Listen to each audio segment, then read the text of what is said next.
This is the fourth chakra, an integration point for all chakras. The heart relates to the ability to love, forgiveness, and compassion. In balance, unconditional love, compassion, joy, gratitude, pride, and acceptance. Out of balance, jealousy, abandonment, anger, bitterness, fear, rejection, envy, and conditional love. To balance, reach out to a friend, forgive someone, do meditation, specifically prana meditation, spend time in nature when the air is fresh, eat fresh green vegetables, affirmation. I love from my heart, unconditional and effortlessly. Love is the answer to everything in life. It only took me 40 years to get here, but maybe I got here a couple years ago, actually, so 38. But as I talked about in the last video, the first three chakras, you kind of get there naturally by aging, um, just coming into yourself. I feel like, especially the solar plexus chakra, the confidence chakra, you're finally you're not performing for anyone, you're being who you are, even if people don't like you or you're upsetting people or you don't fit in. I feel like most people 40 plus get to the solar plexus and just continue on the rest of their life from there. Because I do believe you need a spiritual practice to get from the third to fourth chakra, to get to the heart chakra. Maybe some people have gotten there without it. I don't think I would have gotten there without it personally. I think Ram Dass talks about it too. Often people get stuck in the fourth chakra forever because they're too interested in sex. They're too interested in PMO, that sort of thing. So I'm kind of one of those. I think that's probably what's holding me back from going to the next chakra, the throat chakra. And I think like astrology, you kind of sometimes can have, um, if you're close to the next astrological sign, you have some tendencies. I'm having some throat chakra tendencies. I'm doing generally better of speaking right. I still had a recent mess up. I'd been building sort of a co-parenting relationship with my ex-wife, and I kind of botched that because I got triggered. Not that it wasn't the truth what I said, but the way I said it, the way I acted was bad. So it's a reminder that I still have a long way to go. Maybe I'll never get to the throat chakra, or maybe in old age I'll get there. I came up with the phrase myself, like heart as wide as the world. Like I think when you come to the fourth chakra, you start having that love for every being, even the ones you're fighting with. And I remember Krishna Das actually has, I think his intro song is like Heart as Wide as the World. So that was interesting. In this whole channel, I only do content where I came to the same conclusion independently. That's kind of why I've been so attracted to Hindu Buddhism, is a lot of the ideas without any previous training. I had come to a lot of those ideas myself, especially with Hinduism. I came to a lot of those ideas, and it was shocking to see, like, oh, the thought, they say nothing in this world is new. Any thought has been thunk, any statement has been said. So it's interesting to see that, like, oh, I have this esoteric thought, this spiritual thought. It's already been talked about for thousands of years. And really, I came to the fourth chakra, I think, from a near-death experience, because I had the near-death experience, but the importance was actually two moments afterwards. I remember I was watching a video of someone else's near-death experience, and during her near-death experience, she experienced God as sort of like light, like a hug going through her, and she realized all the heartache she'd been through, all the stuff she'd been through. She hadn't done it alone. God was there the whole time. And, I've been kind of an atheist my whole life. So it was like, the weight I have carried for, especially since 2016 or so, like having a special needs son and having to go through life, um, and my divorce, and at one point had like two sprained ankles at the same time. Like there's and all this stuff I'm like going through together. And when I saw that video, like I never cry, like broke down crying because you just assume it's just you. You assume no one, because you can't even explain what you're going through to someone else. But for someone to know everything you went through, that video um changed me. And then I was watching some spiritual movie. I can't remember. I think it was on Netflix. Maybe something, maybe it was on Gaia. And there was a moment where from the near death experience, he had a memory where him and his son were walking through the forest and his son started picking at like a palm tree that like a fern.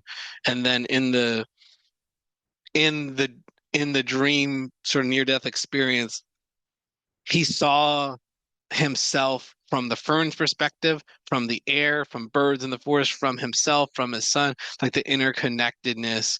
And so it was kind of like I think I was given that grace to see that in a way.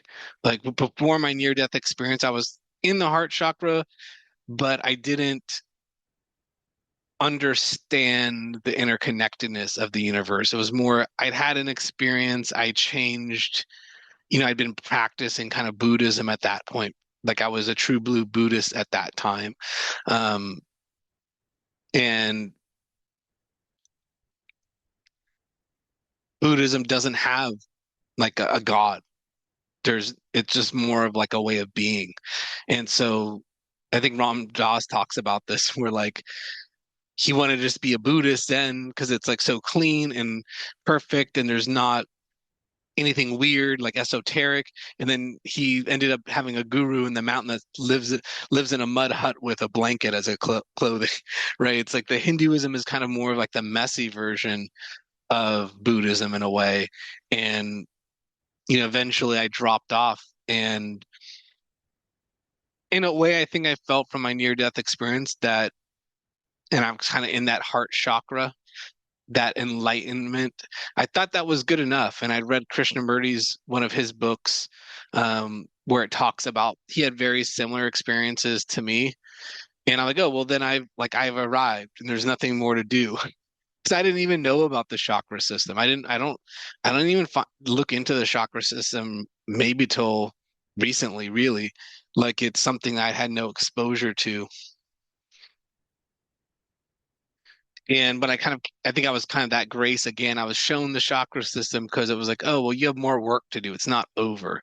Like I feel like the heart chakra is like a plateau on before you climb up the rest of the mountain. You think you're there, but you have to keep walking, then you're going to see a new mountain.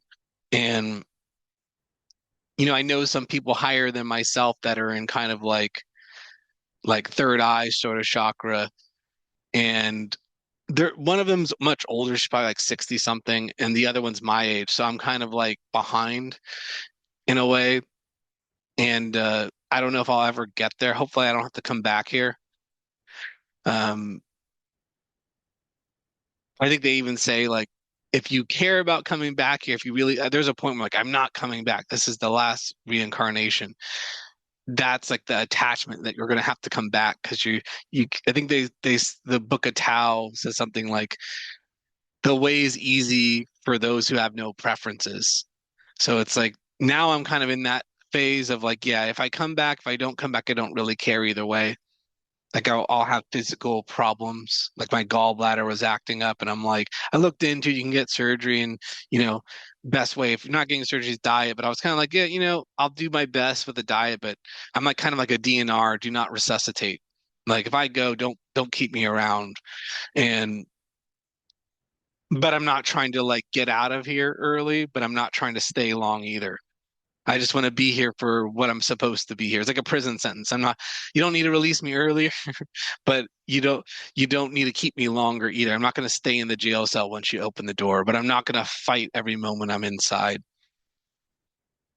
People now, I think they can sense I have that vastness in my heart. Like even strangers now keep coming up to me, starting like I don't want to talk to anyone anymore. I have nothing to say. Um, Maybe people can sense that.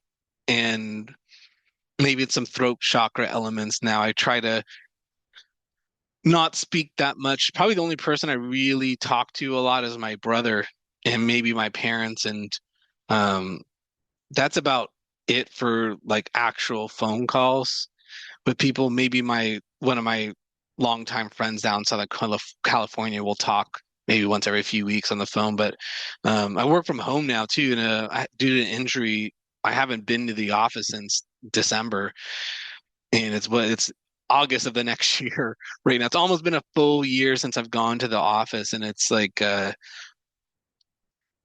with the heart chakra in a way, it's like you feel so much. Like even when I saw a possum dead on the side of the road, and I just kind of had that thought, like, "Oh, I'll pray for you."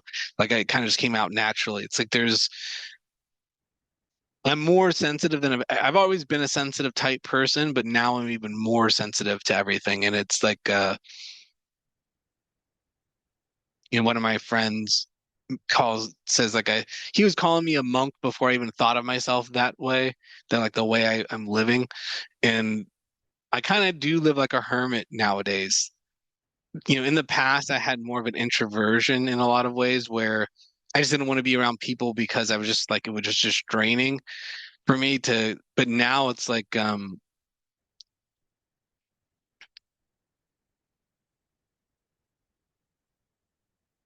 hard to explain in words, but I think when you're in the heart chakra, you'll know what I mean. It's like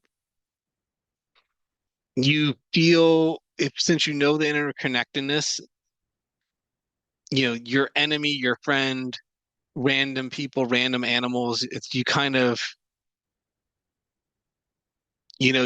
feel for it all in a way. Like, like even recently they had a bunch of hornets nest above my apartment and they came in and they exterminated them. And I didn't even make the phone call about it because I'm like, well, I want to give them as many days to live. It's not their fault they made their nest above, even though every time I went to my apartment I'm like dodging and zooming, and then they insecticided them, and then the next day they're like all dead on the ground. And it was like, it's like I know it has to happen because we can't have them there, but it's like, who are we really to do that sort of stuff? It's like we act like gods with the animals on this planet. We just like decide who lives and dies kind of thing, right? But it's so horrible when there's like a bear attack on a human, or like it's like, oh my God, someone killed a human. It's like we have this weird thing with nature where it's like nature isn't supposed to harm us, but we can just attack everything else.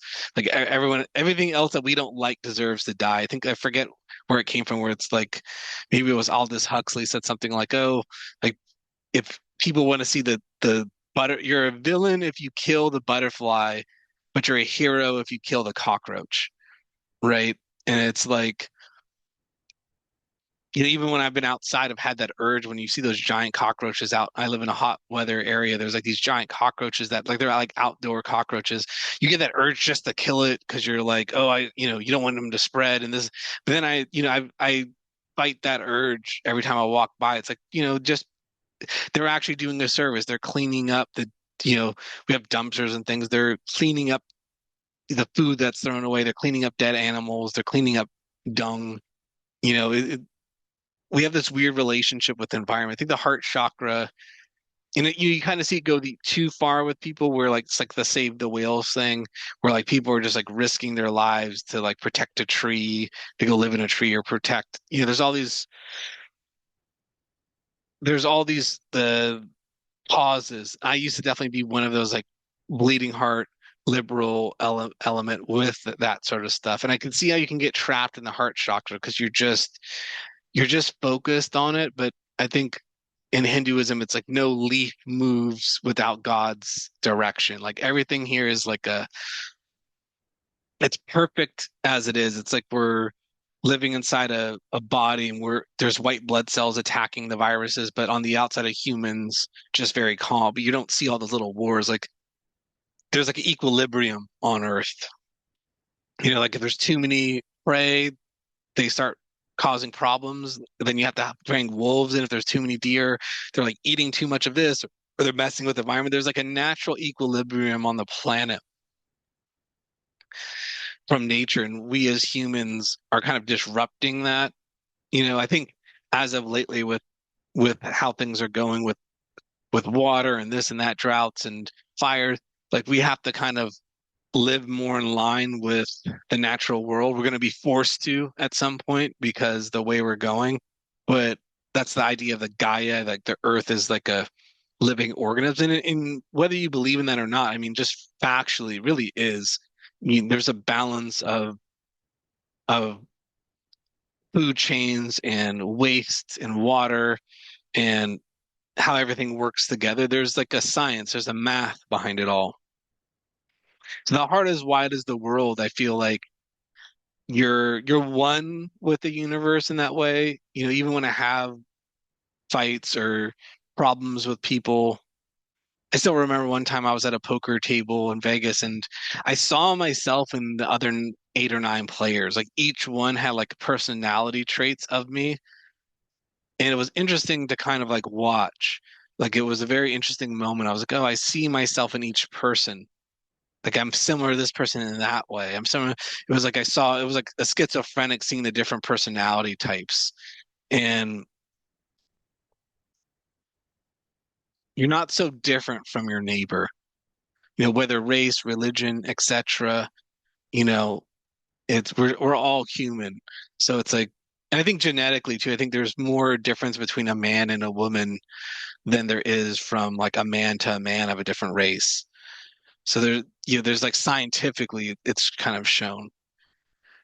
And I finally able to manifest. And, you know, I've heard all this stuff about manifestation. Like you can manifest if you ask the universe, you ask God, it will be delivered. And I never really believed in the woo-woo of that all these years because, you know, I've never seen it happen, one, and when I've asked for things, I haven't gotten them.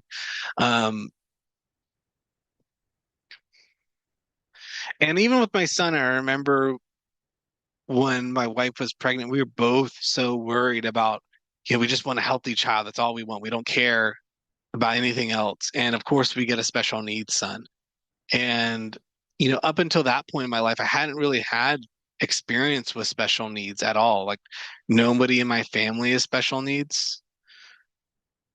I really hadn't interacted much with anyone special needs. And, you know, it was like your karma in a way. I was so afraid if I didn't want it. And that's what I got because it was needed. And like if you don't want something really bad or you really want it, it's like a weird attachment. It's like holding sand in your hand. If you hold the sand too tightly, it all slips through. If you hold it too loosely, it falls down. You just have to like cup the hand. You just have to have like loosely hold something. So it's I find with manifestation when things have gone my way, especially as of late, it's when I don't really care either way what happens. I just kind of want, you know, it to go well for everyone involved. I don't really care, even if that means I'm suffering a little bit. I was accepting all those negative outcomes because it was just like it was my truth. And I think Gandhi says something like my commitment is to truth, not consistency. And I kind of felt that way with my ex-wife when I kind of confronted her, albeit the wrong way. I should have said that in the text that, yeah, doing the confrontation not only because I'm committed to truth, even though we've had such a good co-parenting relationship, I have to do this fight because I'm not willing to live in a lie kind of thing. Like the moment I felt something change for me, I have to confront it, which I did. So I kind of live a very truthful life to myself. Like I live in alignment with my own values and feelings. I don't suppress things to make other people happy now, or I don't suppress things to like make myself happy by ignoring some problem. I feel like the universe knows what's deep in your heart. So if you really don't want something, it knows vice versa. You can't lie.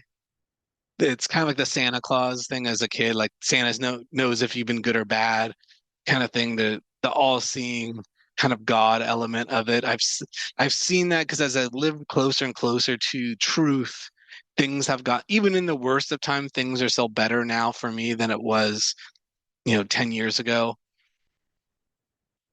Things are even better for me even from last year. And I think even with the heart chakra, it said something when I said earlier where it said like make up with someone that you've, I think it was in the original text where it says, um, reach out, forgive someone. I kind of forgave my ex-wife for how I've been treated. And, I started making up with her a year ago. And I remember the reason why I kind of did that was twofold. Like I saw, I have a special needs son. She needs help. But I also saw like if I can't make peace in my own life, how am I supposed to make peace out in the world? If I can't fix the wars I'm fighting. And it was also like she didn't deserve to be locked out of my life. So I kind of went and fixed. I feel that was like the last moment for me with the heart chakra. I think I'd been in the heart chakra for the last 3 or 4 years, but I hadn't completed the heart chakra until last year when I reached out unexpectedly and I was willing to kind of mend the fence.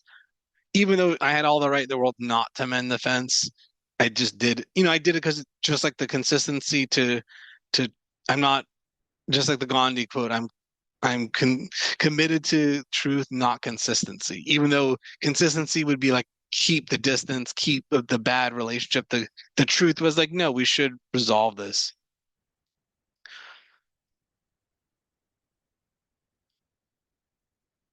And that was the thing too. I kind of got introduced to her church. I've learned a lot of lessons there from the few times I've went, where it's, and that I kind of got reintroduced to organized religion from her church. And it reminded me, just because I have a lot of Christian Catholic roots, that Christianity, I shouldn't throw the baby out with the bathwater. There's lessons to learn and things like that.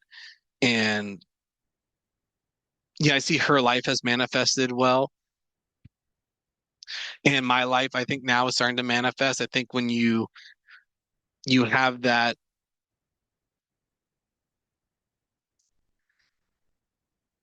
you have that connection with the other side, with the universe, things start going better for you. And I mean, she recommended me the book Science of Mind. I'll do this, some content about that. And one important lesson I learned in there was that I think Thich Nhat Hanh talks about this too. Like a flower won't blossom by force. You can't go to a flower in the morning and just start trying to force it to blossom for the petals to reveal themselves. You'll destroy it. But if the condition happens, it'll naturally unfurl. You won't destroy it. The sun comes out and then it'll open and nothing is destroyed. But you have to wait. It's not your time. It's the flower's time. And it's like the blossoming. It's like the fruit on a tree. It's like it has to ripen. And spiritual practice is that way too. You can't force anything. And the Science of Mind book was talking about like electricity. You don't have to believe in electricity because you've seen its effects. You see the lights turn on. It's kind of like the universe is like that. We see God's effects, but you have to have the conditions. You have to have the soil. You have to have the flower. You have to water it. To get a flower to blossom, you can't just force it to happen this instant. There's like a process, and you have to create conditions for the flower to blossom. And like electricity is the same. You're not going to get electricity just saying the word, I want electricity. You have to build the conduits. You have to have a power source. You have to harness the natural law, the natural energy in the universe. It's there. It's all the electricity's always been there. You just have to harness it. And I think with manifestation and spirituality, it's all there. You just have to figure out the way to assess it. That's like the great shamans and the great spiritual leaders often they're able to get to the other side and bring something back. And you see that with DMT trips and mushroom trips. People have those kind of near death sort of drug trips, ayahuasca sort of stuff. They're able to get to the other side momentarily. It's like kind of like a adventurer bivouacking into the wild, bushwhacking down the trees and finding, El Dorado. They come back with something to prove you were there, kind of thing. That those are the miracles people will see happen. And the miracle is just that someone was able to create the conditions for the divine energy to flow through. So like manifestation, um, for me too, it's like I'm kind of getting some of those third eye chakra elements where I can kind of see the future. I've predicted a lot of things I've anticipated things. There's no way I could have known how it was to happen, but I just knew